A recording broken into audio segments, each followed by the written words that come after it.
Now, why with Marco Polo and Althaus? Because both of Marco Polo and Althaus, we would love to upgrade the service, especially in the tea culture. As we all know, Philippines or Filipinos in general are more likely into merienda type of culture, like bibingka, puto, hot chocolate, right? But then again, we are a little bit adapting it in much more precise kind of style in terms of the afternoon tea service. Althaus basically is a German tea brand founded in 2005 in Germany. Now we are probably somewhere around 50 to 60 distributors around the world. I am the brand ambassador and the consultant of the company. I'm looking after Southeast Asia and Pacific. As you can see, I'm a Filipino, so I'm based in the Philippines. However, I'm always in and out, looking after the other part of the country, but focusing especially to upgrade the Filipino service of the characteristics. Black tea, plain green tea, flavored green tea, herbal, fruit, and a young, good-looking gentleman. Sorry, we will stop here. Okay. First, we have the traditional English breakfast. Where does English breakfast originated? If I may to ask you guys. Sri Lanka. It is coming from Ceylon or Sri Lanka. Ceylon is the old name of Sri Lanka. As you all know, Ceylon or Sri Lanka is colonized by British long time ago. Originally, Sri Lanka was producing coffees only and not tea. Because of what happened in the island, the coffee did not go in through, and that's the reason why tea was transferred to Sri Lanka from India. Characteristics of English breakfast teas are medium-bodied, strong characteristic. It has a little bit of malty, a little bit of, well, there's a little bit of tanning down in the pipeline, especially in your palate. Now, as you imagine, English breakfast has always been blended or married with cream or milk. Why is it so? Because of the tannins? That's because of the tannin and medium strong body. It has a little bit of citrusy characteristics as well. Why? Because the tea gardens in Sri Lanka, the soil is very red. Acidic. Yes, it's very acidic. So therefore, tea is a plant. So what comes from the soil, it produces in the plant itself, right? With English breakfast, because it's medium characteristics, medium body characteristics, is very suitable for medium sauces foods, such as chicken, duck, a little bit of medium sauces characteristics as well. Similar to wine, it's also very manageable or married with this medium sauce foods like barbecue, maybe a Cabernet Sauvignon or maybe a Shiraz could be closer to the distinguish of English breakfast. English breakfast is very much popular time to drink in the morning. However, you can also drink it or consume it in the afternoon for afternoon tea. Best of English breakfast is with honey. Not white, not brown sugar, but I would recommend honey or the natural honey itself. Why? Because it's perfectly matched with the natural sweetness of the honey itself. What we have now, next is basically the Earl Grey. Why was it called English breakfast? To go back with. Why was it labeled English breakfast? We have with English breakfast. We have mentioned it a while ago already. It was colonized by English. As what we have said, the whole 1/4 or maybe 1/8 part of Asia was colonized by the English regime, and all the products was brought back to England, and that's the reason why they call it, they consume it in the breakfast. They call it English breakfast. Now with Earl Grey, this is not just a normal black tea. This is a flavored black tea. Medyo maasim siya. Yes, the flavor of Earl Grey is bergamot. Bergamot is a similar family with lime or citrus. Calamansi, pongkan, all of this citrus food comes from bergamot as well. However, the tea itself is not from Sri Lanka. It's from India, which is called from Darjeeling. Darjeeling is located in the northern part of India. It has somewhere around 2,000 to 5,000 meters above sea level of the tea garden itself. Meaning, because it's a high land, it's a high-rise mountains or tea gardens, it produces a less characteristics or bodied. It has a little bit of light characteristics because less sunlight, less photosynthesis, less characteristics of the body. All right. Earl Grey is also very much recommended for milk and cream as well because of the characteristics. Some of the guests or some of the individuals would love to have this with a slice of citrusy or lime or lemon as well.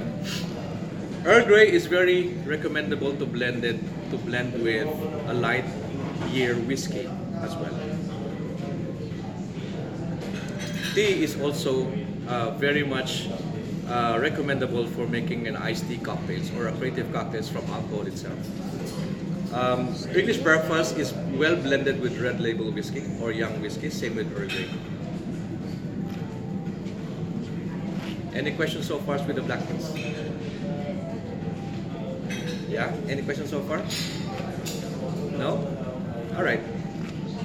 Can I ask if we can do a tasting? Yeah. Let me just... of the teas are a bit lukewarm, right? This is where you get the right characteristics. Similar to wine. In wine in general, it's more good to room temperature. Why? Because it will go down with the characteristics. And you have to air it. For you to get the characteristics. Yeah. So with the sencha, imagine a fresh cut grass green in the morning. That's the note. The natural sweetness inside, after 5 seconds, the natural sweetness, that's why you don't need sugar at all. Is it the same with Japanese cream? It is Japanese biscuit. Sencha is basically the Japanese biscuit. Yeah. So from the green tea itself, you don't need any sugar at all.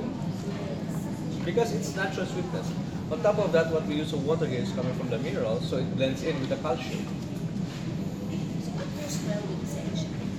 Okay, great. Thank you very much for your questions. All green teas, majority or mainly, it's very much paired with sashimi, sushis, or steamed fishes, steamed vegetables, bok choy, kangkong, shomai, everything blended with healthy stuff.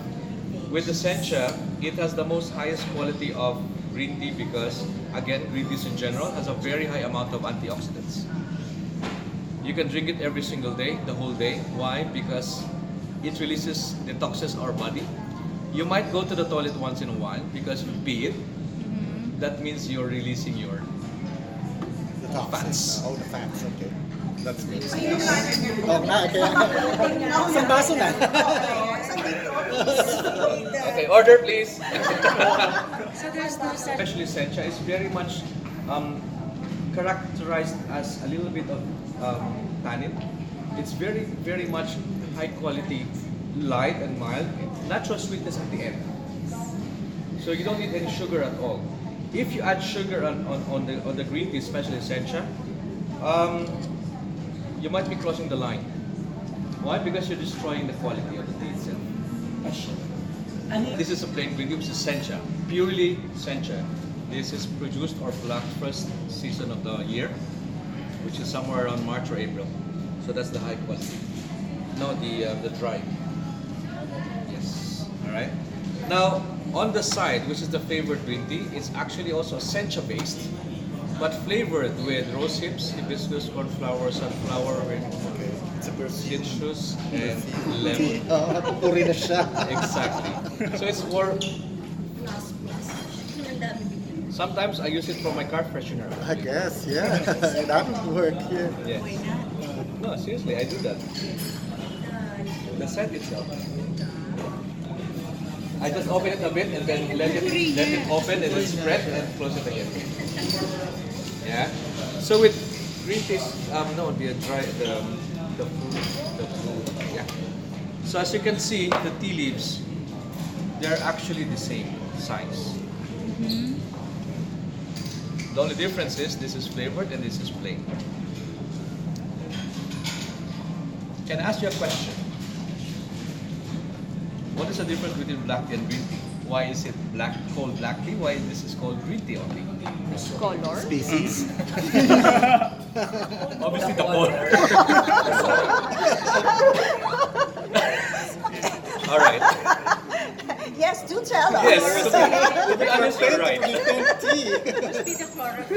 Without chlorophyll. It's the process.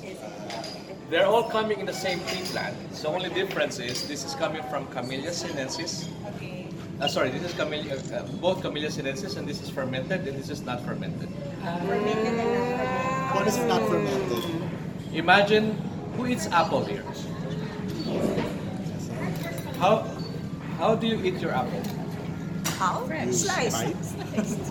Slice. Bite into it? So let me rephrase my question. How do you wish to eat an apple? From the Fresh. snake. How fresh would that be? From the tree. By biting or by slicing? Slice. Bye. In a different moods. Ako, bite. Bye. Sometimes if you're biting, medyo gigil ka na, di ba? When you're slicing, you're relaxed. Isn't it? But end point, if you leave the table, if you leave the slice or the apple has been Gets brown. fried, what will happen? Gets oxidized. That's what you call fermentation. Oxidization is the local word for fermentation. Okay. So which one is oxidized? The black one. That's why it's healthier. This one is more healthier. Because It's not Fermented at process. all. In Japan, to keep it green, to stay it green, they stop the fermentation. How? They steam their tea leaves in a steaming tunnel for about 3 minutes only, with a temperature of 100 to 110 degrees centigrade, and it remains green. That's why it never fermented at all. You can imagine this with steamed bok choy, steamed kangkong, steamed pet chai. You steam it, the color is still the same. Because you are not fermenting or deactivating the enzymes of the certain item.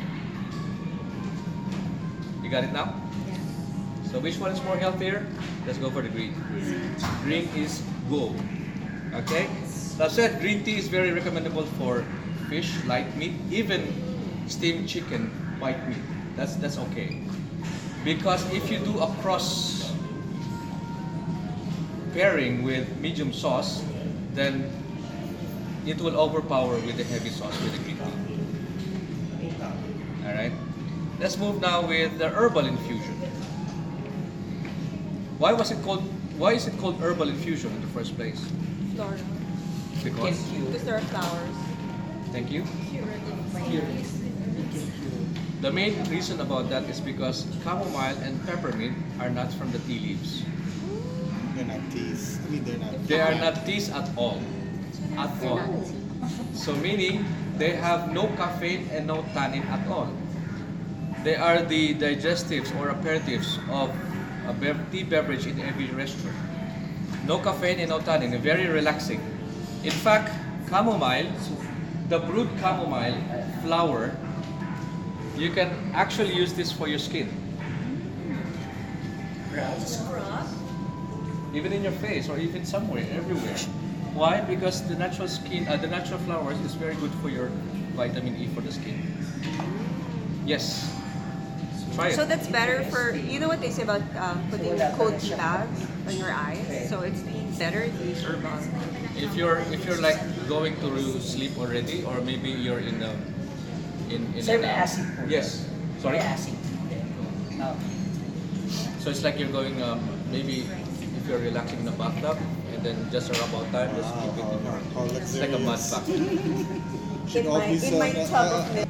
Again, because it has not from the tea leaves, from the tea plant, it has no caffeine, no tannin, the natural sweetness right away. Feel it. And that's the reason why, because you don't need any sugar and milk at all. However, I always use this with my pudding. Pudding? Sometimes when I cook pastries, sometimes when I cook in the kitchen, I always... Yes, I'm an ex-hotel operation. So, sir. yes, the other herbal infusion.